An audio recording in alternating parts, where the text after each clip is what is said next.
मैं सबसे पहले मुड़ना चाहूंगा मत्ती रचित सुसमाचार उसके 11वें अध्याय में।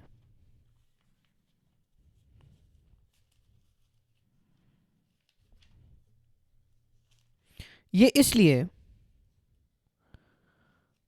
परमेश्वर के लोगों के बीच ऐसे लोग हैं जो बहुत ज़्यादा पढ़े लिखे हैं, जो पूर्ण हृदय मसीह के शिष्य बन सकते हैं, और ऐसे भी कुछ हैं जो बिल्कुल भी पढ़े लिखे नहीं हैं, ये भी पूर्ण हृदय मसीह के शिष्य बन सकते हैं। इंडिया में, भारत में हमारे पास दोनों चरम के लोग हैं। हमारे पास पीएचडी किए हुए लोग हैं हमारे कलीसिया में, और हमारे कुछ कलीसियाओं में ऐसे लोग हैं जिन्होंने अपनी 10वीं कक्षा भी खत्म नहीं की, और कुछ जो पढ़ना लिखना भी नहीं जानते। इसलिए एक बड़ा सौभाग्य रहा है मेरे लिए कि मैं दोनों प्रकार के लोगों से बात कर सकूं, और ये देखो कि कैसे वे सब पूर्ण हृदय मसीह के शिष्य हो सकते हैं। ऐसे लोग जो बाइबल नहीं पढ़ सकते, किसी और को उनको पढ़कर सुनाना पड़ता है। और याद रखिए कि 1400 वर्षों के लिए मसीहत के उनके पास कभी ऐसी बाइबल नहीं थी, किसी के पास नहीं। पहली जो प्रिंटेड बाइबल आई वो 1400 के अंत में आई थी।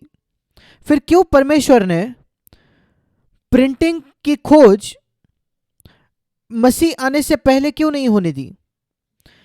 क्या ये एक बहुत, परमेश्वर ये कर सकता था? जो उसने 14 वर्षों बाद किया वो पहले भी कर सकता था। क्या ये एक बहुत बड़ा फायदा नहीं होता अगर पेंटिकॉस्ट के दिन के समय से ही सबके पास बाइबल होता तो? पर इससे मैं कुछ सीखा हूं कि सबसे महत्वपूर्ण बात हमारे मसीह जीवन में, यद्यपि बाइबल बहुत मूल्यवान है, वो ये नहीं कि हमारे पास एक बाइबल हो अपने घर में। वो बहुत मूल्यवान है पर वो सबसे महत्वपूर्ण नहीं है, क्योंकि अगर सबसे महत्वपूर्ण बात वो होती तो परमेश्वर अनुमति देता कि प्रिंटिंग की खोज मसीह के जन्म से पहले ही हो जाती, ताकि हर एक मसीह के पास पहले दिन से ही बाइबल होती उनके घर में। पर जो प्रभु ने उसके प्रेरितों द्वारा सिखाया वो सबसे महत्वपूर्ण बात थी कि मसीहों की आवश्यकता यह है कि वे पवित्र आत्मा से भर जाए। और कई बार जितना ज़्यादा हम पढ़े लिखे होते हैं, उतना ज़्यादा हम सोचते हैं कि अगर हम बाइबल को पढ़ सके और समझ सके और उसको समझा भी सके तो हम आत्मिक बनेंगे और हम परमेश्वर को ज़्यादा प्रसन्न करेंगे। मैं बाइबल के अध्ययन के खिलाफ नहीं हूँ।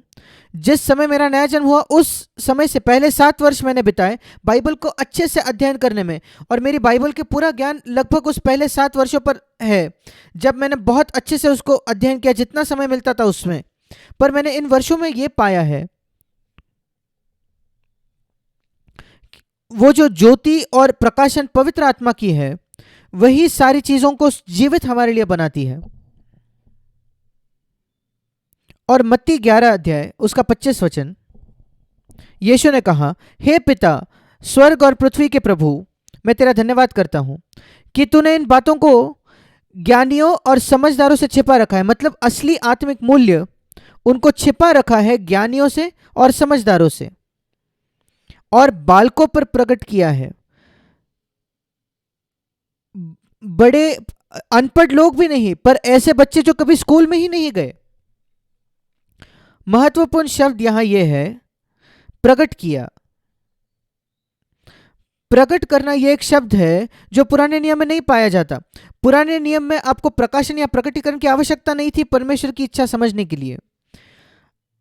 आपको केवल एक अच्छा मन चाहिए था, अध्ययन करने की आवश्यकता थी व्यवस्था की, और आप परमेश्वर की इच्छा जान सकते थे। पर नए नियम में एक अच्छा मन और अध्ययन केवल वो आपकी सहायता नहीं करेगा परमेश्वर की इच्छा जानने में, क्योंकि परमेश्वर अपना सत्य प्रकट करता है वो प्रकाशन के द्वारा।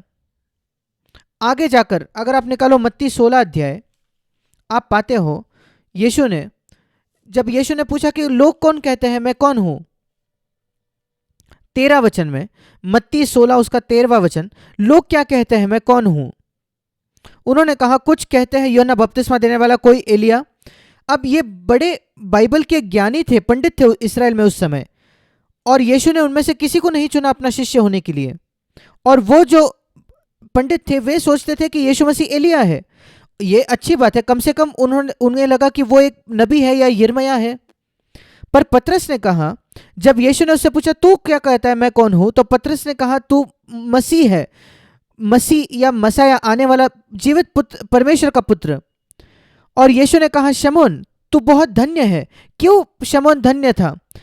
क्योंकि वो समझ गया जो उस समय के बुद्धिमान पीएचडी नहीं समझ गए। वो केवल मछुआरा था, वो कभी कॉलेज नहीं गया था, क्योंकि मानवीय बुद्धि या मांस और लहू ने तुझ पर यह प्रकट नहीं किया। फिर एक बार इस शब्द को हम देखते हैं, प्रकट। उसने इसको तुझे प्रकट नहीं किया, यह समझ के द्वारा तुझे नहीं मिला शमौन पतरस। क्योंकि अगर यह समझ के द्वारा आता है तो बाकी 60 वर्ष के जो फरीसी है वो तुझसे बेहतर जानते थे, तुझसे जल्दी जान जाते थे, पर मेरे पिता ने तुझ पर यह प्रकट किया है। अब शमौन पतरस एक बच्चा नहीं था, वो एक अच्छा कुशल मछुआरा था, पर जब बात आती थी प्रकटीकरण की, वो एक बच्चे के समान था। और इसलिए पिता ने उसे वो प्रकट किया, ऐसी चीजें जो बुद्धिमान लोग इस्राएल में नहीं समझे थे। अब मैं ये सब क्यों कह रहा हूं? क्योंकि हम में से अधिकतर इस कलीसिया में बुद्धिमान है। अगर मैं गरीब गांव में बात कर रहा था भारत में, जैसे मैंने कई बार वहां प्रचार किया है, वहां हमें इसकी इतनी प्रचार करने की आवश्यकता नहीं, क्योंकि वो अनपढ़ लोग हैं। वे बाइबल पढ़ते हैं और वे नहीं समझ पाते कि मूल भाषा में क्या मतलब है, यूनानी में या इब्रानी में। वे नहीं जानते कि ये बाइबल यूनानी या इब्रानी भाषा में लिखा गया है। वे बस बाइबल पढ़ते हैं उनकी भाषा में, और उनके पास इतने अनुवाद भी नहीं है जैसे हमारे पास है। Living Bible, message Bible English में, उनके पास एक ही भाषांतर होता है उनकी अपनी भाषा में, और कभी कभी वो भाषांतर बहुत अच्छे से सही भाषांतर भी नहीं होता। पर वे ज़्यादा निर्भर होते हैं प्रकाशन पर। और हम जो पढ़े लिखे हैं, हमें ये नहीं समझना चाहिए कि हम बाइबल को समझ सकते हैं अलग अलग अनुवादों को देखकर, वर्जन्स को देखकर, इस शब्दों के अलग अलग मतलबों को देखकर, उसका मूल मतलब क्या है समझकर। भाइयों और बहनों, हमें प्रकाशन की जरूरत है, यही हमारे जीवन को बदल देगा। प्रकाशन वो है, शायद मैं एक वचन को समझा नहीं सकता जैसे कोई बुद्धिजीवी कर सकता हो, पर वो मेरे जीवन को बदलता है। मैं शायद प्रचार नहीं कर सकता किसी विषय पर वो मेरा जीवन बदलता है। प्रकाशन हमेशा हम आपका जीवन को बदलता है। अध्ययन करना बाइबल का, वो एक व्यक्ति का जीवन नहीं बदलता। वो कभी किसी को घमंड से भर देता है, वो बाइबल का ज्ञान है। वो प्रचार कर सकता है, वो आदर पा सकता है, वो पैसा कमा सकता है, पर वो उसका जीवन नहीं बदलता। उससे वो अपने पत्नी से प्रेम नहीं करता वैसे जैसे मसीह ने इस कलीसिया से प्रेम किया। वो उसको दूसरों का सेवक नहीं बनाता कि वो लोगों की पैर धोए। वो उसको ऊंचा करता है कि वो एक अगुआ बन जाए। देखिए, वो सारे महान प्रचारक के संसार में वे वो लोग नहीं जो लोगों के पैर धोएंगे। वे पैसा कमाते हैं उनके प्रचार के द्वारा, उनकी क्षमता द्वारा। वे प्रकाशन पर जोर नहीं देते। कई तरीके हैं जिससे सीएफसी और हमारी कलीसियाएं कई दूसरी कलीसियाओं से अलग है। हम ये दावा नहीं करते कि हम लोगों से बेहतर हैं। हमारे कलीसिया में भी पाखंडी है जैसे दूसरे कलीसियाओं में होते हैं, पर कुछ बातों पर हम जोर देते हैं जिन पर कई कलीसियाओं में जोर नहीं दिया जाता। एक है प्रकाशन। यीशु ने बहुत उसके बारे में कहा, और जब यीशु ने शमौन से कहा, उसने ये भी कहा 18 वचन में, मत्ती 16:18, इस पत्थर पर। अब यहां रोमन कैथोलिक लोगों ने इसको गलत समझा है। उन्हें लगता है कि पतरस पत्थर है, पतरस पत्थर नहीं है। यीशु ने कहा तू पतरस है, पर इस पत्थर पर, मतलब इस प्रकाशन पर जो तूने अभी पाया, इस पत्थर, प्रकाशन के पत्थर पर मैं अपने कलीसिया का निर्माण करूंगा, और अधोलोक के फाटक उस पर प्रबल न होंगे। और इसलिए मैं उस वचन से देखता हूं कि प्रकाशन की आवश्यकता है कलीसिया का निर्माण करने में। हम में से सब, हमें यह देखना है प्रकाशित मसीह, जो पवित्र आत्मा हमें प्रकाशन देता है, जिसका केवल वो नहीं जो हम बाइबल में पढ़ते हैं। बाइबल पढ़ना, आप जो बाइबल में पढ़ते हो कि यीशु ने बीमारों को चंगा किया, उसने कोढ़ियों से प्रेम किया, गरीबों से प्रेम किया, हम ये सब देखकर उसकी अनुकरण करने की कोशिश करते हैं। और कई लोग जो इसको पीछे करने की कोशिश करते हैं वे पाप में जीते हैं, और वे कलीसिया में जाते ही रहते हैं और ये कल्पना करते हैं कि वे बहुत आत्मिक है क्योंकि वो बाइबल को जान गए हैं। पर प्रकाशन वो एक व्यक्ति को नम्र कर देगा। वो ये समझेगा कि सबसे महत्वपूर्ण बात मसीह जीवन में ये नहीं कि बाइबल को जाने, सबसे महत्वपूर्ण बात इस मसीह जीवन में यह है कि वो यीशु से प्रेम करे हमारे पूरे हृदय से। यद्यपि अगर हम बाइबल नहीं जानते फिर भी जब हमने सीएफसी की शुरुआत की 47 वर्षों पहले, प्रभु ने हमें चलाया, अगुवाई की कि हम बाइबल के 2 अध्यायों पर ज़्यादा ध्यान दें शुरुआत में ही, क्योंकि हमने पाया ये 2 शास्त्र भाग थे जिस पर पर्याप्त जोर नहीं दिया जा रहा था बचे हुए मसीहत में। और आज भी मैं ये देखता हूं वे 2 शास्त्र भाग, उन पर पर्याप्त जोर नहीं दिया जाता ज़्यादातर मसीहत में। उसके बावजूद वे बड़े मूलभूत ऐसे वचन है मसीह कलीसिया का निर्माण करने के लिए और एक ईश्वरीय जीवन जीने के लिए। सबसे पहला है लूका रचित सुसमाचार 14 अध्याय, और यह है शिष्य होने के शर्तें। 2 बड़े आज्ञा यीशु ने दी थी। एक है संसार में जाकर हर एक प्राणी को सुसमाचार दो, मार्क 16 में, और मत्ती 28 में उसने कहा जाकर लोगों को शिष्य बनाओ। सुसमाचार प्रचार करना एक बात है, शिष्य बनाना दूसरी बात है। प्रचार करना सुसमाचार का ये थोड़ा आसान है। आप प्रचार करते हो, आप कहते हो हाँ ये क्षेत्र हो गया, सबने सुन लिया। फिर दूसरे क्षेत्र में जाते हो, आप कहते हो हाँ सबने सुन लिया। और फिर हम कहेंगे कि संसार के अलग अलग हिस्से हमने खत्म कर दिया है, हमने तो प्रचार कर दिया, अब उन पर निर्भर है, वे चुने या ना चुने वे नरक जाएंगे। पर शिष्य बनाना ज्यादा कठिन काम है, क्योंकि आप उनको बताते हो कि मसीह उनके पापों के लिए मरा, और फिर आपको उनको यीशु के शिष्य या अनुकरण करने वाले बनाना है। वही है शिष्य होना। और इसलिए मत्ती 28 में जो आज्ञा दी गई है वो मरकुस 16 के आज्ञा से एक कदम ऊपर है। और हमने ये समझा, और इसलिए हमने देखा कि अधिकतर मसीहत जो है उसकी सुसमाचार प्रचार में दिलचस्पी थी, और हम भी उसमें दिलचस्पी रखते हैं। कई बार लोगों ने हम पर दोष लगाया है सीएफसी को कि आप लोग सुसमाचार प्रचार में दिलचस्पी नहीं हो। मैं कहता हूं सचमुच? कैसे फिर हम 7-8 हजार विश्वासी हमें मिले हैं हमारे कलीसियाओं में, अगर हम सुसमाचार प्रचार में विश्वास न करते तो? कैसे हमें 2-3 हजार गैर मसीही पृष्ठभूमि से मिले हैं अगर हम सुसमाचार में विश्वास नहीं रखते तो? कैसे हमने 2 गांव में कलीसियाओं का निर्माण किया जहां 2000 वर्षों के लिए कोई कलीसिया नहीं थी? हमने सुसमाचार प्रचार में विश्वास किया, पर हम वहां रुक नहीं गए। हमने विश्वास किया, उन विश्वासियों को शिष्य बनाने में भी हमने विश्वास किया। और मेरा विश्वास है कि हमें सुसमाचार प्रचार करना चाहिए। आज भी मैं ये प्रयास करता हूं कि प्रभु मुझे मौका दे कि मैं गवाह बनूं। मैं जहां कहीं हूं, अगर मैं सफर कर रहा हूं या कहीं जी रहा हूं, मुझे गवाह बना। शायद कोई है जो यहां जरूरतमंद है, मैं गवाह बनना चाहता हूं। एक प्लेन में मैं बैठा था, जैसे हम कभी बैठते हैं, हम तुरंत सुसमाचार प्रचार नहीं शुरू करना चाहते, हम देखना चाहते कि वो दिलचस्पी है या नहीं।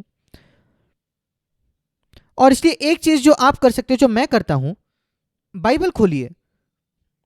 आपके सामने जो मेज होती है प्लेन में, एरोप्लेन में, और अगर वो व्यक्ति दिलचस्प है तो वो शायद आपसे एक बातचीत शुरू करेगा। मैं केवल ये उसको जानना चाहता हूं कि वो जाने कि मैं मसीह हूं और मैं उपलब्ध हूं। और उस दिन मैं प्लेन में बैठा था और मेरा फोन था मेरे हाथ में और बाइबल था मेरे फोन पर, और हम प्लेन में बहुत आसपास बैठते हैं, और वो देख पा रहा था कि मैं अपने प्लेन में क्या पढ़ रहा हूं, और मैं बाइबल पढ़ रहा था उस फोन पे काफी समय तक। और ये व्यक्ति जो मेरे बाजू में बैठा था वो थोड़ा सा अनकंफर्टेबल हो गया, और वो उठकर अपने पत्नी को वहां बुलाया और वो आगे जाकर बैठ गया। और मैं सोच रहा था कि क्या हुआ, शायद वो बुरा मान गया कि जो उसके बगल में बैठा है वो मसीह था और जो बाइबल पढ़ रहा था। फिर मैं जानता था कि उसकी दिलचस्पी नहीं, मैंने उसको छोड़ दिया। पर मैंने उसके लिए प्रार्थना की। जब कभी ऐसा कुछ होता है, हम उस व्यक्ति के लिए प्रार्थना करते हैं कि किसी ना किसी तरीके से वो प्रभु को जाने। वो खोया हुआ प्राण है, उसके उद्धार की आवश्यकता है। और हमने शुरू की लूका 14 से, और ये बहुत महत्वपूर्ण है क्योंकि इस शास्त्र भाग के अंत में लूका 14:25 से लेकर 33 तक 3 शर्तें शिष्य होने की, बहुत ही कम इस पर जोर दिया गया है। कई लोग इसे नहीं समझते।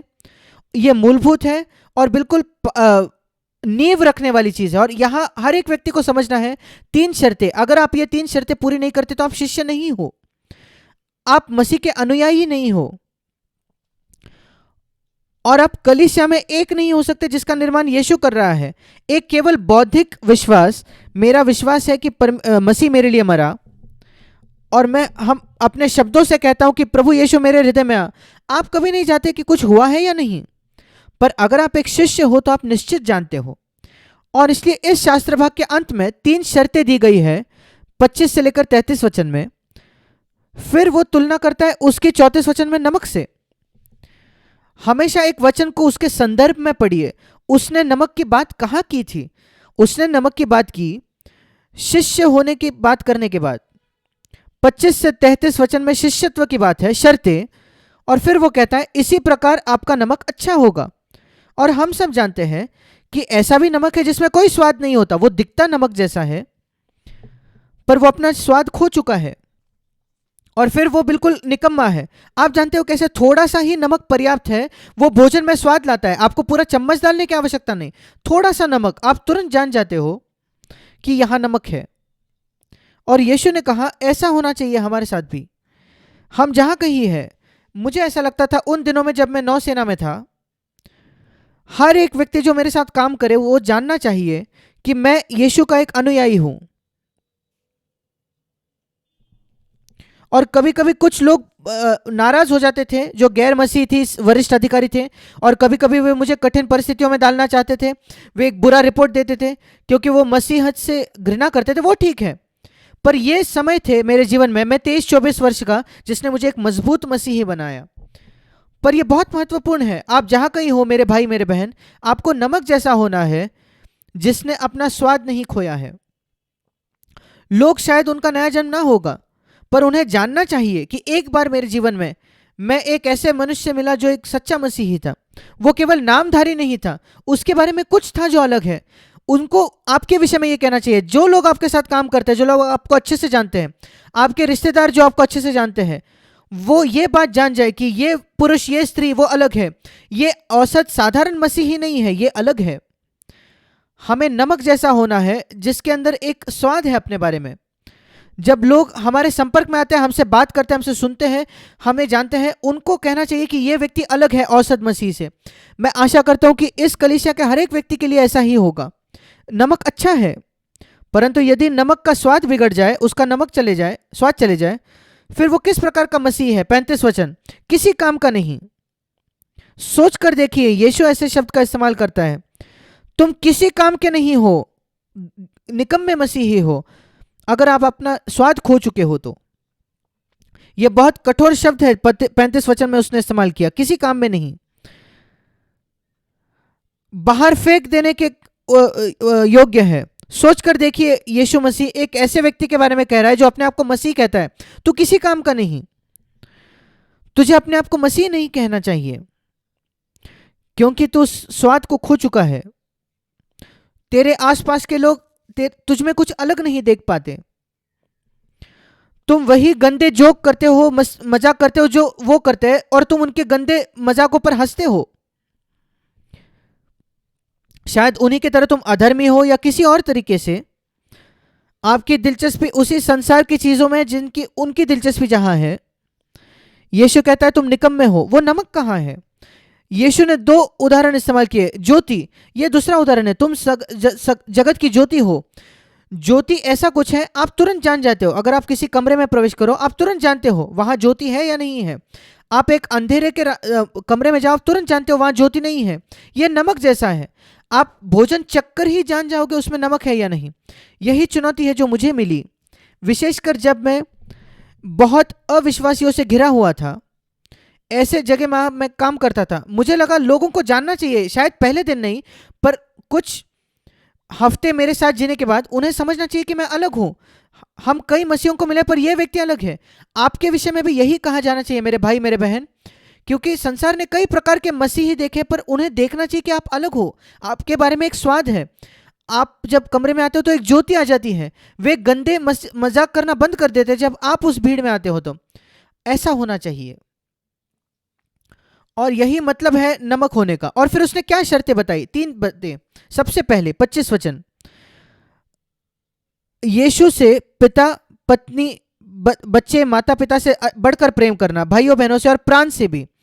पहली शर्त आपके जीवन में नमक लाने की, कि आप यीशु को सबसे ज्यादा प्रेम करते हो। वो आपके लिए अधिक मूल्यवान है, आप उससे अधिक प्रेम करते हो अपने पिता से, अपने माता से। आप अपने माता पिता को बुरा लगे तो भी ठीक है, प्रभु को प्रसन्न करने के लिए।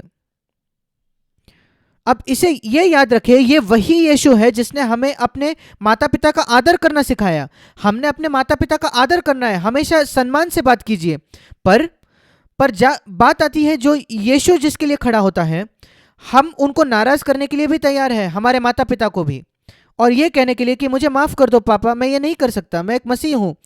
माँ मुझे माफ कर दो, मैं ये नहीं कर सकता, मैं एक मसीही हूं। विशेषकर जब आप बड़े हो जाते हो, मैं तैयार हूं। यही मतलब है घृणा करने का। यह घृणा करना, अप्रिय जानना एक मजबूत शब्द है। जब मैंने पहले पढ़ा मैं उसको समझ नहीं पाया। यह ऐसा शब्द है मसीह के प्रेम के विपरीत जो है। यीशु ने चित्रों का इस्तेमाल किया, और मैं बाइबल को जब पढ़ता हूं चित्रों का पसंद करता हूं।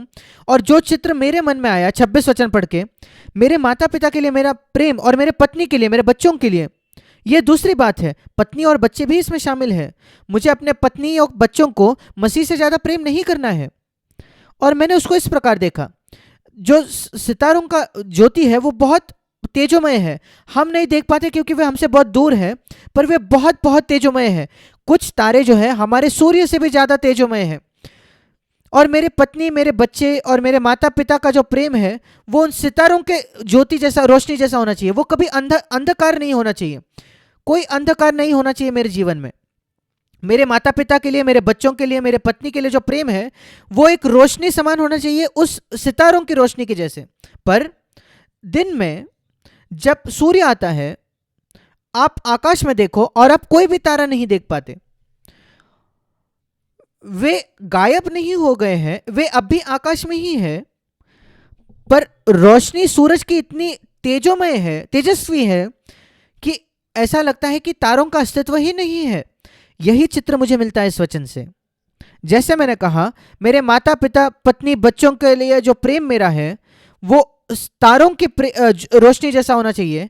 पर जब उसकी तुलना मेरे मसीह के लिए प्रेम से की जाती है, वो उस सूर्य के तेज जैसा है कि ऐसा लगता है मानो मैं अपने पत्नी से प्रेम, रिश्तेदारों से प्रेम भी नहीं करता। दूसरे शब्दों में, मसीह इतना महत्वपूर्ण है मेरे जीवन में कि मैं हर एक रिश्तेदार को नाराज करने के लिए तैयार हूं, प्रभु को प्रसन्न करने के लिए। यह इकलौता प्रकार का व्यक्ति है जो शिष्य हो सकता है। वो जानबूझकर नाराज नहीं करता, पर अगर चुनाव आ जाए मसीह या अपना रिश्तेदार, फिर उसको कोई शक नहीं है कि वो किस लिए खड़ा है। मैं आशा करता हूं कि आप में से हर एक के लिए यह सच है। दूसरी शर्त शिष्य होने की, 27 वचन, कि अपना क्रूस उठाए। अपने स्वयं को हम ना कहे। क्रूस एक मरने की जगह है। हमारे हृदय के अंदर एक सिंहासन है जहां हमारा स्वयं विराजमान होता है। हमारा स्वयं चोट खाता है इसलिए हम गुस्सा होते हैं। हमारा स्वयं नाराज हो जाता है इसलिए हम कड़वाहट रखते हैं। किसी ने मुझे बुरा नाराज किया, मैं कड़वाहट रखूंगा क्योंकि स्वयं अभी भी हमारे सिंहासन पर है, इसलिए हम बुरा मान जाते हैं, हम गुस्सा होते हैं, हम नाराज हो जाते हैं। यीशु ने कहा तुम्हें उस स्वयं को मारकर सिंहासन से निकालना है और मसीह को वहां राज करने देना है। साधारण शब्दों में यही मतलब है क्रूस उठाने का प्रतिदिन। क्योंकि आप मसीह को अपने सिंहासन पर एक दिन रखोगे और अगले दिन आप खुद बैठोगे। आप इतने चुनौती पाते हो संडे के मीटिंग में, आप कहोगे हाँ मैं मसीह को सिंहासन पर रखना चाहता हूं, पर शायद वो एक दिन तक ही रहेगा। और अगले दिन आप पाते हो कि स्वयं फिर एक बार उस सिंहासन पर आ चुका है। और यीशु ने कहा कि तुम्हें अपना क्रूस प्रतिदिन उठाना है। और मैंने पाया है इन वर्षों में, जब मैंने समझा है क्रूस उठाने का क्या मतलब है, कि मुझे वो चुनाव प्रतिदिन करना है अलग अलग परिस्थितियों में। इस परिस्थिति में क्या मैं बुरा मानूंगा? नहीं। स्वयं मरने वाला है, मैं बुरा नहीं मानूंगा। क्या मैं इस व्यक्ति की घृणा करूंगा जो मुझसे घृणा करता है? नहीं, मैं उससे प्रेम करूंगा। क्या मैं उसके लिए बुरा चाहूंगा जिसने मेरे विषय बुरा किया? नहीं, मैं उसके लिए भला ही चाहूंगा। क्या मैं इस व्यक्ति से लड़ूंगा जो मुझसे लड़ने आया? नहीं, मुझे उससे शांति खोजनी है, क्योंकि स्वयं अब सिंहासन पर नहीं रहा। मैं बुरा मानने से इनकार कर देता हूं, मैं चोट खाने से इनकार कर देता हूं, किसी के प्रति कड़वाहट रखने से मैं इनकार करता हूं, किसी के प्रति बुरा मानने से मैं इनकार करता हूं, किसी को क्षमा न करने की आत्मा से मैं इनकार करता हूं, क्योंकि मेरा स्वयं मार दिया गया है। मैं वो चुनाव करता हूं प्रतिदिन। और आप वो चुनाव कई दिनों तक कर सकते हो और एक दिन आप भूल जाओगे और वो पूरी पुरानी कड़वाहट वापस आ जाती है। यही मसीह के नाम को निरादर लाता है। इसी के वजह से शैतान, हम प्रकाशित वाक्य 12 में पढ़ते हैं, प्रकाशित वाक्य 12, शैतान दोष लगाता है परमेश्वर के लोगों को परमेश्वर के सामने। मैं जानता हूं ये, मैंने कहा है प्रभु मेरे पिता, स्वर्ग में मेरे पिता, मैं नहीं चाहता कि शैतान आकर कभी मुझ पर दोष लगाए तेरे सामने, ये कहते हुए कि मैंने तेरी आज्ञा नहीं मानी। अगर शैतान मुड़कर परमेश्वर से कहे, देखो जैक वहां, उसके हृदय में कोई कड़वाहट है, क्या आप देख नहीं सकते परमेश्वर उसके हृदय में? देखिए वो कैसे बुरा मान गया उस व्यक्ति की वजह से, देखिए कैसे वो बुराई चाहता है उस व्यक्ति को जिसने उसको बुराई की थी। मैं ऐसे दोष नहीं चाहता। मैं कहता हूं पिता, ये कभी ना हो एक भी दिन मेरे जीवन में कि शैतान मेरे ऊपर दोष लगाए तेरे सामने कि मैं किसी से प्रेम नहीं करता, कि मेरे हृदय में किसी के प्रति कड़वाहट है, या मैं किसी के लिए बुराई चाहता हूं केवल इसलिए क्योंकि उसने मेरे खिलाफ बुराई की। ये कभी कभी ना होने दे प्रभु। हम ये जीवन जी सकते हैं अगर हम निर्णय ले प्रतिदिन, स्वयं मेरे सिंहासन पर नहीं होगा, सुबह से लेकर स्वयं मेरे सिंहासन पर नहीं होगा, मसीह वहां होगा। वही मतलब है अपना क्रूस उठाने का। और तीसरी शर्त है 33 वचन, तुम मेरे शिष्य नहीं हो सकते जब तक अपनी सारी चीजों को तुम त्याग ना दे। और ये एक चीज मैंने ऐसे पाया, समझाया है कि ऐसी चीज जिसको हम जकड़े हुए हैं, क्या इसका मतलब है मुझे इन सन्यासियों जैसा होना है, साधुओं जैसा होना है जो सब छोड़कर एक कहीं जाकर रहते हैं? नहीं नहीं, सच्चे मसीहियों को दूर जाकर रहने की आवश्यकता नहीं। मैं किसी मॉनेस्ट्री में नहीं रहा हूं। मैंने इसको इस प्रकार समझने की कोशिश की है, मैंने पाया है वो जिसको मैं जकड़े हुआ हूं, ये मेरा है, मानो मेरा अधिकार है, मैं इसको जकड़े हुआ हूं। मेरा घर, कोई गाड़ी, कोई मूल्यवान चीज, पैसा या बैंक का खाता या आपके शेयर्स जो आपके कंपनी में है, आपने उसको जकड़ा हुआ है। और प्रभु कहता है उसको जकड़े हुए मत रहे। तेरे पास वो है तो ठीक है, मतलब अपनी मुट्ठी खोल दे, वो वही है। घर तेरे ही नाम में है, गाड़ी तेरे ही नाम पर है, पैसा तेरे ही नाम में है बैंक के खाते में, तूने उसे निकाल नहीं लिया, तूने गरीबों को नहीं दिया, वो वही है, पर तू उसको जकड़े हुए नहीं है। तू ये नहीं कहता ये मेरा है प्रभु, ये मेरा है, मेरे नाम में है। मैं कहता हूं, मैं मान लेता हूं कि ये सब प्रभु का है। मुझे याद है पहले बार मेरे जीवन में जब मेरा कोई घर हुआ, मैंने कभी अपेक्षा नहीं की थी, पर मेरे पिताजी ने मेरे लिए खरीदा, 50 वर्षों से भी ज्यादा। मैंने कहा ठीक है, और मैं इतना डर गया था 1972, मैंने ईमानदारी से बताता हूं, मैं इतना डर गया था कि कहीं ये मेरे लिए एक मूर्ति ना बन जाए। मैंने कहा प्रभु मैं नहीं चाहता कि यह घर मेरे लिए एक मूर्ति बने, और अगर तुझे लगे कि ये मेरे लिए एक मूर्ति बन रहा है, उसे जला दे प्रभु, जला दे उसे। मैं उसको जलते हुए देखना मुझे मंजूर है, अगर वो मेरे लिए एक मूर्ति बन चुका है तो नहीं। मैं चाहता हूं मसीह मेरे जीवन में प्रभु हो। और मैंने यही रवैया अपने की कोशिश की है मेरे बैंक के खाते के बारे में। कोई भी चीज जो मेरी हो, मैं एक स्कूटर चलाता था, मैंने कहा प्रभु मैं नहीं चाहता कि यह स्कूटर मेरे लिए एक मूर्ति बने। मेरे प्रिय भाई और बहनों, सुनिश्चित करें यद्यपि आपके पास 101 चीजें हैं, आप उनको जकड़े हुए नहीं हो। एक भी चीज नहीं, कहिए प्रभु ये सब आपकी है। अगर आपका ये रवैया है तो आप बुरा नहीं, शोक नहीं करोगे अगर कुछ खो दो तो। मैंने पैसा खोया है, मैंने अलग अलग चीजें खोई है मेरे जीवन में, ऐसी चीजें जो मेरी थी जो बिगड़ गई, खराब हो गई, पर मैं उसकी वजह से अपनी नींद नहीं गवाता। मैं कहता हूं ठीक है, मेरे पास ये था, प्रभु ने दिया, प्रभु ने ले लिया, ये ठीक है। और यही मतलब है किसी चीज को जकड़े हुए न होना। ये नहीं कि हम सन्यासी बन जाए, हम अपना बैंक खाता खाली कर दें, नहीं, मैं उसे पकड़े हुए नहीं हूं। अगर मैं ये 3 शर्तें रखूं तो मैं एक शिष्य हूं। और यही हमने सिखाया पहले दिन से, और हमने कई हफ्ते बिताए ये समझाने में, जोर देने में, क्योंकि ये सब नया था लोगों के लिए। आप में से कुछ अगर आप ईमानदार हो तो आप मान लोगे कि सारे मसीहत में जिसमें आप रहे हो अब तक, आपने कभी इतने स्पष्टता से इसको समझाया हुआ नहीं देखा, पर ये आपके बाइबल में तो है। और आप में से कुछ लोग कई वर्षों से बाइबल पढ़ रहे हो, कि आपने इतने स्पष्टता से देखा है इसको जैसे आपने आज देखा है। कभी इसे न भूलें। हमने इस पर जोर दिया क्योंकि मैंने कई वर्षों में देखा प्रभु ने अनुमति दी थी मुझे सीएफसी शुरुआत से पहले कि मैं कई मसीह अलग अलग समूहों में था 16 वर्षों तक, और मैंने देखा किस बात की कमी है। और प्रभु ने मुझसे ये कहा, तूने देखा है क्या क्या सिखाया जा रहा है कई मसीह कलीसियाओं में, तुम बाइबल पढ़ो अब, और ये देखो कि वो क्या नहीं सिखा रहे, और उन बातों को सिखाओ। और मैंने कहा ठीक है, जो बातें बाकी लोग सिखा रहे हैं उस पर मुझे जोर देने की जरूरत नहीं, मैं वो सिखाना चाहता हूं जो वो नहीं सिखा रहे। और ये एक चीज है। दूसरी बात जिस पर हमने जोर दी जब सीएफसी की शुरुआत हुई, मत्ती उसका 5वां अध्याय, लूका 14 में हमने देखा नमक के बारे में, मत्ती 5, 6 और 7 में हम देखते हैं। ये दूसरा शास्त्र भाग है जिस पर हमने जोर दिया शुरुआती दिनों में, और यह है पहाड़ी उपदेश, सबसे महत्वपूर्ण संदेश जो मसीह ने प्रचार किया अपने शिष्यों को। फिर एक बार बहुत कम प्रचार किया जाता है, बहुत कम जोर दिया जाता है मसीह जगत में इस पर यह क्यों महत्वपूर्ण है? क्योंकि पहाड़ी उपदेश के अंत में मैं चाहता हूं कि आप ये बहुत महत्वपूर्ण, बहुत बहुत बहुत महत्वपूर्ण दृष्टांत देखें जो यीशु ने कहा पहाड़ी उपदेश के अंत में, मत्ती 7वें अध्याय में। कृपया निकालिए मत्ती 7 उसका 24 वचन, जहां यीशु ने कहा, वो विशेष करके इन 3 अध्यायों के बारे में कह रहा है। 3 अध्याय मत्ती 5, 6 और 7, वो कह रहा है जो कोई मेरे इन शब्दों को सुनता है। ये कौन सी बातें हैं? 5, 6 और 7, मत्ती 5, 6 और 7। और फिर वो 2 प्रकार के लोगों की बात करता है, दोनों सुन रहे हैं। इसे ध्यान से सुने, ये वो व्यक्ति नहीं जो कलीसिया नहीं जाता, जो बाइबल नहीं पढ़ता, जिसको कोई दिलचस्पी नहीं है परमेश्वर की चीजों में, नहीं। यहां 2 लोग हैं, दोनों कलीसिया में जाते हैं, दोनों बाइबल पढ़ते हैं, दोनों में दिलचस्पी है परमेश्वर की चीजों से, पर मुख्य अंतर दोनों में यह है, एक सुनता है पर वो जाकर आज्ञा नहीं मानता, दूसरा सुनता है और वो आज्ञा मानता है।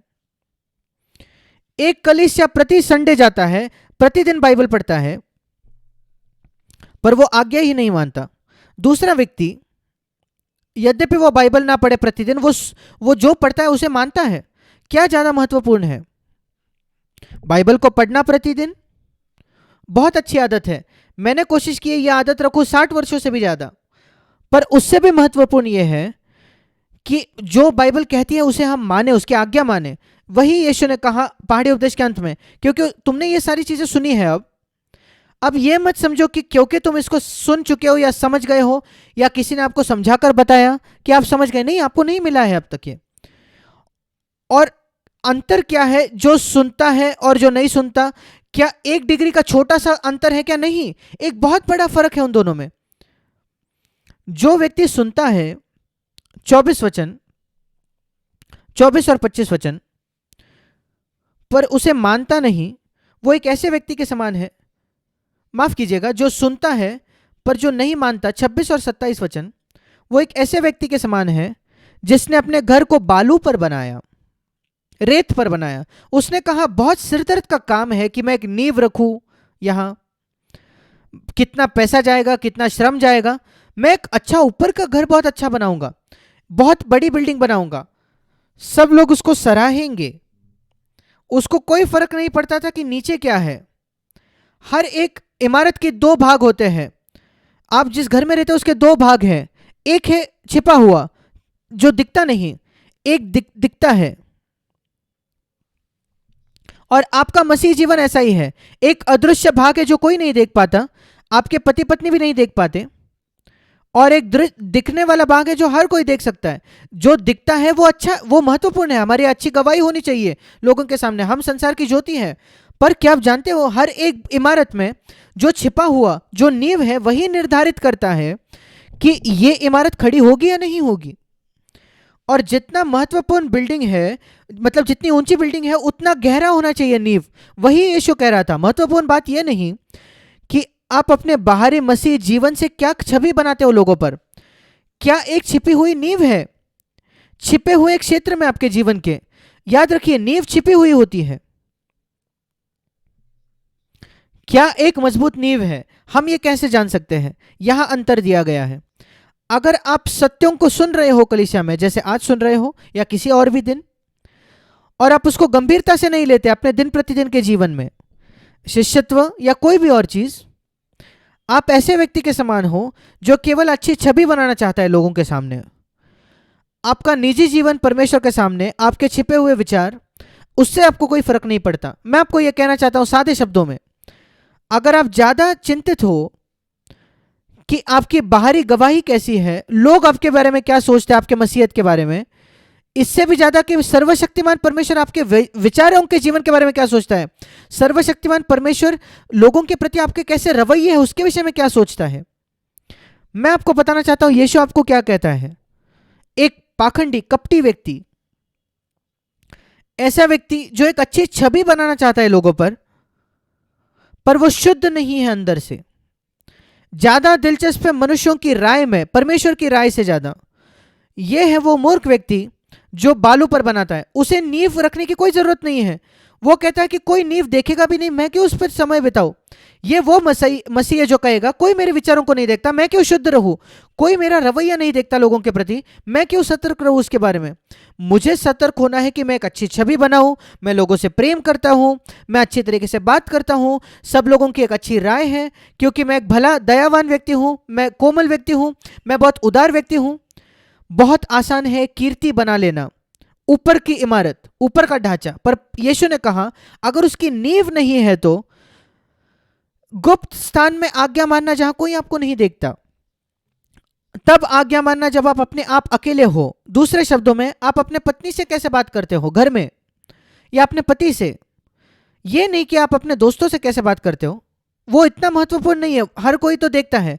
अपने पत्नी से कैसे बात करते हो घर में, अपने बच्चों से कैसे बात करते हो घर में, ये नहीं कि कितनी अच्छे से आप अपने गुस्से पर काबू रखते हो जब आप कलीसिया में हो। हर एक व्यक्ति आपके बारे में कहता है अरे वहां एक भाई या बहन है, मैं उनको कभी गुस्सा नहीं देखा है, मैं देखना चाहूंगा वे घर में कैसे हैं। ये निचली नींव है जमीन के नीचे की। यीशु ने कहा वो ज्यादा महत्वपूर्ण है इस बाहरी ढांचे से, बाहरी इमारत से जो सब कोई देखता है। यही मुख्य बात है इस दृष्टांत की, वो छिपा हुआ चीज। बाइबल बात करती है एक पेड़ में सबसे महत्वपूर्ण चीज जड़ होती है। ऐसा क्योंकि जब तूफान आता है कुछ पेड़ गिर जाते हैं, कुछ पेड़ नहीं गिरते। क्यों? क्या इस वजह से कि उस पर कितने डालियां थी, कितने फल थे, कितने पत्ते थे? नहीं, इससे कोई मायने नहीं रखता।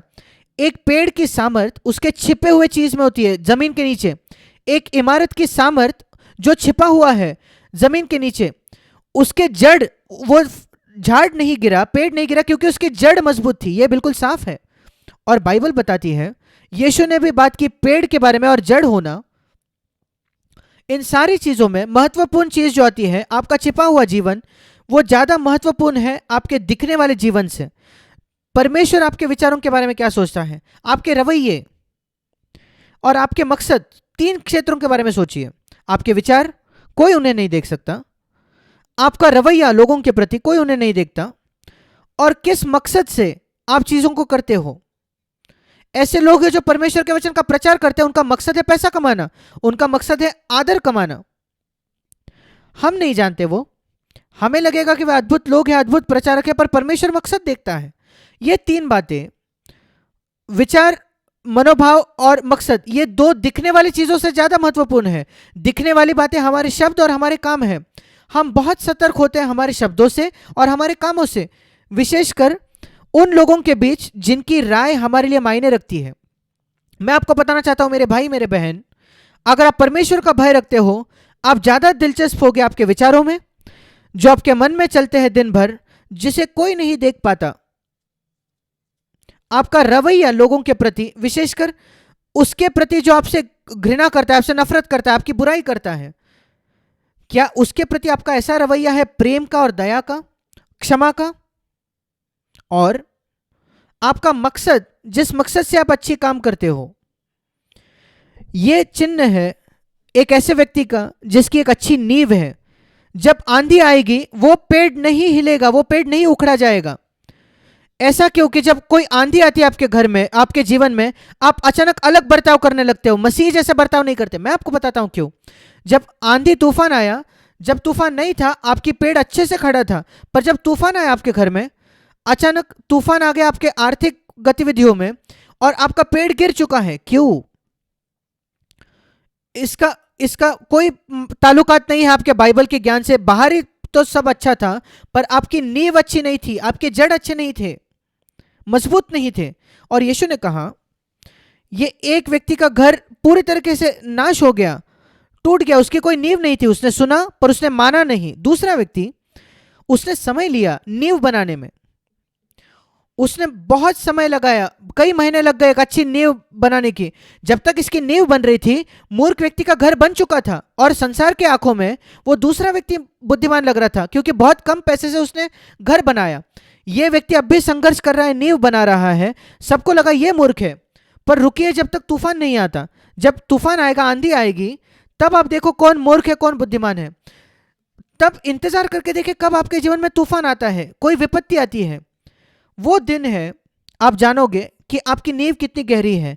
ये नहीं कि जब सब कुछ अच्छे से चल रहा है आपके विषय में लोग अच्छी बातें कहते, नहीं। और भविष्य तूफानों में जो भविष्य में आएंगे, आपके काम की जगह भी कोई कठिन परिस्थिति आ जाती है जहां आप प्रलोभित होते हो आपको समझौता करने के लिए और अपने मसीही सत्यों पर खड़ा नहीं हो सकते, क्योंकि आपको आपकी नौकरी बचानी है। आपका बॉस आपसे झूठ कहने को कहता है। आप जानते हो आप थोड़ा ज्यादा पैसा कमा सकते हो धोखा देकर, अपने टैक्स कर न देके अपना सारा जो आमदनी है वो मत दिखाओ। ये छोटी छोटी चीजें हैं, कौन इनको खोज सकता है? इनकम टैक्स डिपार्टमेंट भी नहीं खोजेगा अगर आप बुद्धिमान हो तो। पर परमेश्वर इन बातों को देखता है। ये वो बातें हैं जो अंतर लाती है परमेश्वर का सच्चा व्यक्ति, सच्ची स्त्री और ऐसा कोई जो केवल बाहरी मसीही है। और हम चाहते हैं हमारे कलीसियाओं में ऐसे लोग जो पूर्ण हृदयी हैं, जिनकी मसीहत वो उनकी नींव में दिखती है, उनकी जड़ों में दिखती है, उन जगह जहां उन्हें कोई नहीं देखता, उनके घर में। इसलिए ये वो कौन सी चीज है जिनके बारे में यीशु ने बात की, जो यीशु ने कहा तुम्हें माननी चाहिए। मैं पूरा पहाड़ी उपदेश नहीं देखूंगा, पर एक या दो चीजें कहना चाहता हूं। पहाड़ी उपदेश उसकी शुरुआत एक वाक्य से होती है, बहुत बहुत महत्वपूर्ण वाक्य है। मत्ती 5:3, धन्य है वे जो मन के दीन या मन के गरीब है। इसका मतलब है नम्रता से, इसका तात्पर्य है नम्रता से।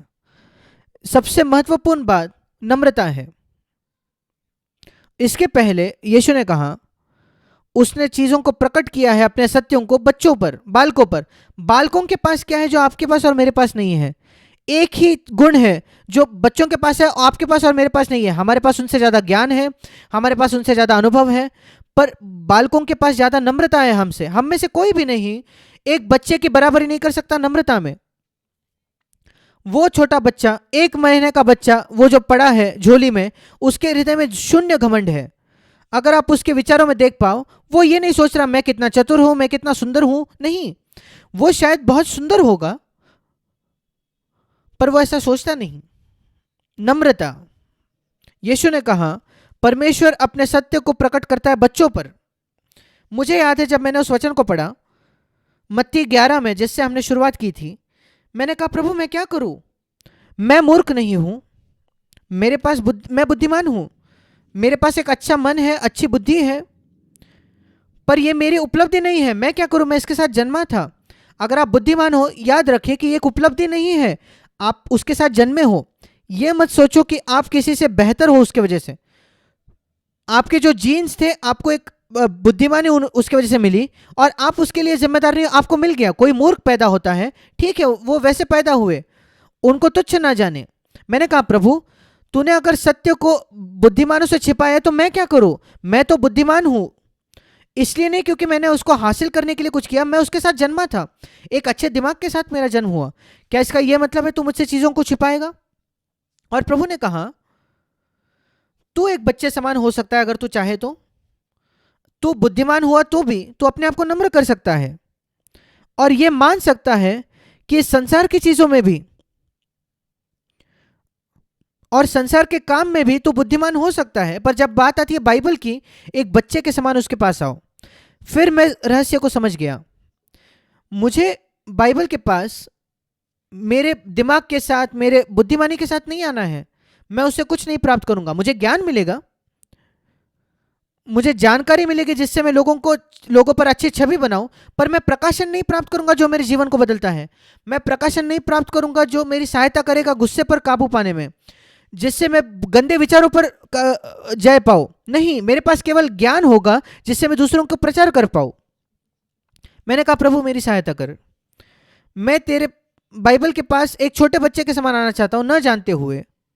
मैं नहीं जानता, मैं नहीं समझता प्रभु। तू मुझे संसार में कुछ दे, मैं तुरंत समझ जाऊंगा, पर बाइबल की चीजें प्रभु जब तक तू प्रकाशन ना दे मैं नहीं समझ पाऊंगा। जो पतरस को प्रकाशन से मिला, यीशु ने कहा उस प्रकाशन पर, उस प्रकाशन के पत्थर पर यीशु ने कहा कि वो अपने कलीसिया का निर्माण करेगा, पतरस नहीं। कलीसिया का निर्माण पतरस पर नहीं किया गया है।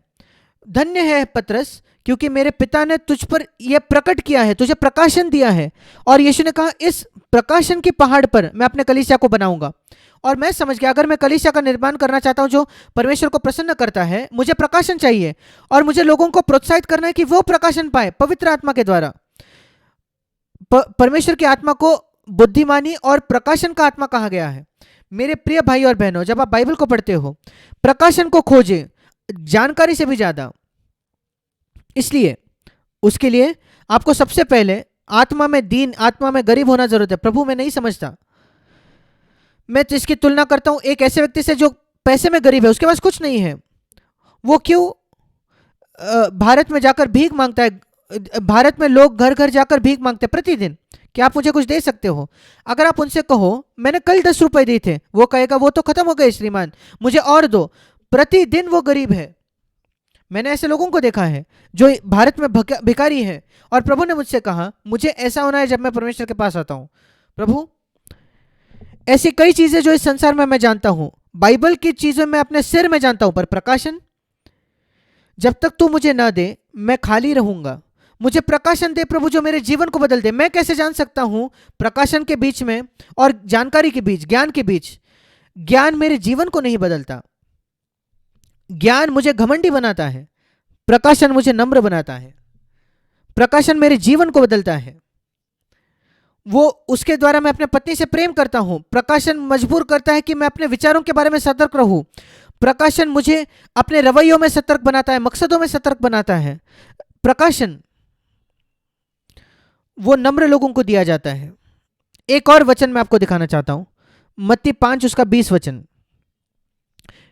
जब तक कि तुम्हारी धार्मिकता शास्त्रियों और फरीसियों की धार्मिकता से बढ़कर ना हो तो तुम स्वर्ग के राज्य में कभी प्रवेश करने ना पाओगे। कई लोग जो सुसमाचार प्रचार करते हैं वे कभी इस वचन के पास नहीं आते लोगों को बताने के लिए कि स्वर्ग के राज्य में कैसे प्रवेश करें। वे किसी और वचन के पास जाकर कहेंगे प्रभु यीशु मसीह में विश्वास करो। पर क्या वो वचन इसके विरुद्ध है? नहीं। आपको पूरा सत्य लेना है, उस वचन को भी इस वचन को भी। जैसे शैतान ने कहा कि ये लिखा है, यीशु को उस परीक्षा के समय ये लिखा हुआ है कि उसके स्वर्गदूत तुझे संभालेंगे अगर तू कूद जाएगा तो। यीशु ने कहा यह भी लिखा है कि तू अपने प्रभु की परीक्षा मत ले। इसलिए याद रखिए पूरा सत्य बाइबल में वो इसमें नहीं है कि इस यहां लिखा गया है, संपूर्ण सत्य यहां लिखा गया है। और यह भी लिखा है जैसे एक पक्षी के दो पर होते हैं। अगर आपके पास एक ही सत्य का एक ही भाग है, आप गोल गोल घूमोगे एक पर लेकर। पर अगर आपके पास ये लिखा है और ये भी लिखा है और वचन की तुलना दूसरे वचन से करो तो फिर आप आगे जाओगे, प्रगति करोगे। नहीं तो आप प्रगति नहीं करोगे, आप एक ही जगह गोल गोल घूमोगे कई लोगों की तरह। जब आप लोगों को बताते हो कैसे धार्मिक बनो, मसीह को स्वीकार करो, ये वचन भी याद रखे। स्वर्ग के राज्य में प्रवेश करते हो, अपनी धार्मिकता बढ़नी चाहिए, फरीसी और शास्त्रियों से बढ़कर होनी चाहिए। और फरीसियों के पास काफी बड़ा ऊंचा स्तर था धार्मिकता का, इसे ना भूले। वे सीधे थे। फर्क क्या था? ये नहीं कि उन्होंने 10% दिया मुझे 20% देना चाहिए, वो मुख्य बात नहीं है। बात है फरीसी की धार्मिकता बाहरी थी, मेरी धार्मिकता बाहरी है और अंदर भी है। इसी प्रकार से मेरी धार्मिकता फरीसियों और शास्त्रियों से बढ़कर होती है। मैं दो उदाहरण देकर रुकूंगा। फरीसियों 21 वचन में, फरीसियों ने खून नहीं किया, हत्या नहीं करते थे। मुझे अंदर से गुस्सा नहीं होना है, यही अंतर है।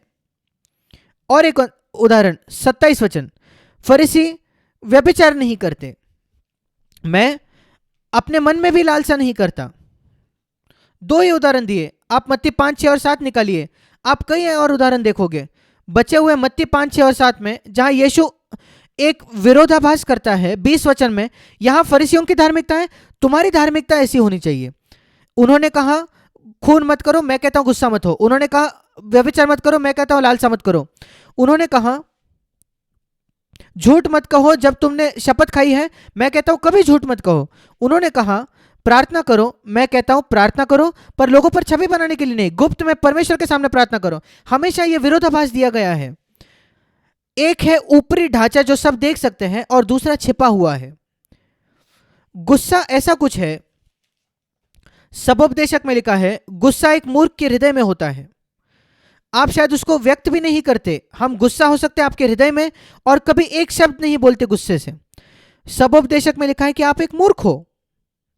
इसलिए अगर हम ध्यान दें इन बातों पर, मेरा विश्वास है हमारा जीवन सबसे पहली मंजिल, हमारा पारिवारिक जीवन दूसरा मंजिल, और हमारी कलीसिया तीसरी मंजिल हम एक अच्छी नींव पर बनाएंगे। और मेरी प्रार्थना है कि प्रत्येक जन हम में से इसको गंभीरता से लेगा, ताकि हमारे जीवन और हमारे परिवार और हमारा कलीसिया एक अच्छी नींव पर हो, और वो नमक के समान हो जो जिससे लोगों को स्वाद आए।